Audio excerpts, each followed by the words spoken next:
guys, may special dish ko for today ay Relyeno Dynamite and bell pepper with cheese. Ito ang mga ingredients: garlic, sibuyas, siling haba, cheese,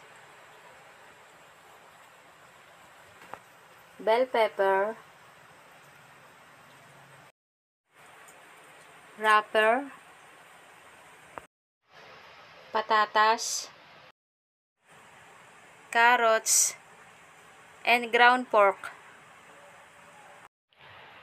Ang bell pepper po ay nagpapalakas ng immune system, proseso ng pagbuo ng dugo, pagpapalakas ng kalamnan ng puso, nutrisyon ng retina, pagpapabuti ng pantunaw, pagpapabuti ng balat, buhok at kuko. Umpisahan na po natin ang pagluluto. Magpainit na ng mantika. Igisa po ang bawang.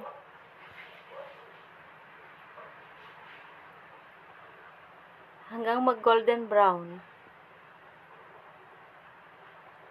Lagay na din po ang sibuyas.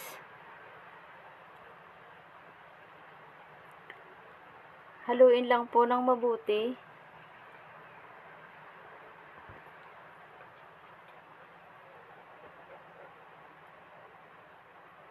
Pwede na po natin ilagay ang ating giniling. Haluin lang po ng haluin nang maluto ang giniling. Tapos pwede na pong lagyan ng patis. Habang nilalagay po ang patis, haluin lang po natin nang mamarinate po ang ating giniling sa patis.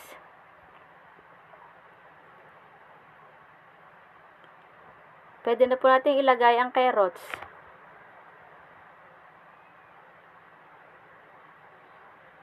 Ang patatas.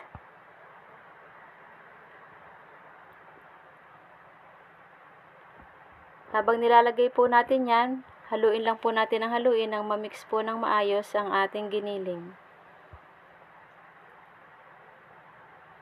At ang lasa po ay manuot.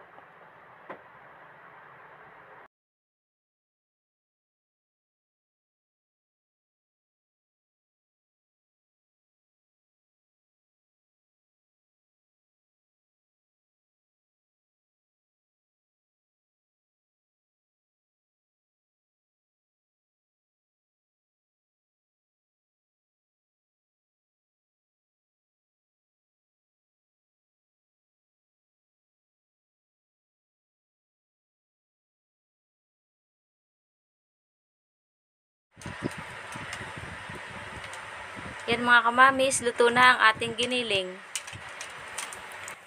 Pwede na nating ilagay sa bell pepper. Pwede na po natin lagyan ng giniling ang ating bell pepper. Siksikin po natin ng giniling ang loob.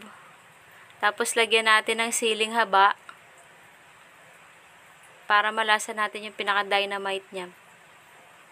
Bago natin lalagyan ng keso. Dikdikin lang po natin maigi ang giniling sa loob. Ito po ang mga bitamina na makukuha natin sa keso: calcium, protein, phosphorus, zinc, vitamin A, and vitamin B12. Ang sili po ay nagsisilbing appetite sa ating pagkain at tumutulong din ito na mapaluwag ang ating paghinga.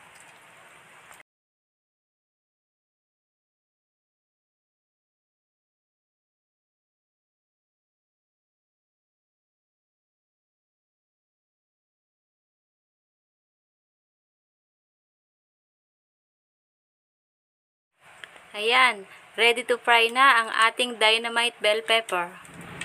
Magpainit na po ng mantika.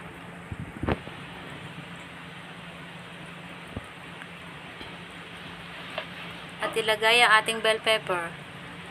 Antayin lang po natin siya na mag-golden brown.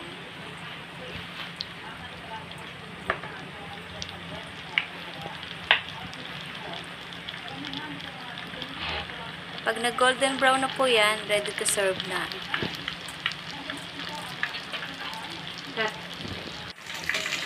Yan, luto na ang ating bell pepper dynamite.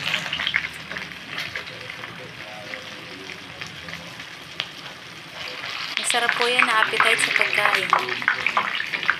Thank you for watching. Please don't forget to subscribe, like, and share. Bye. God bless. Okay.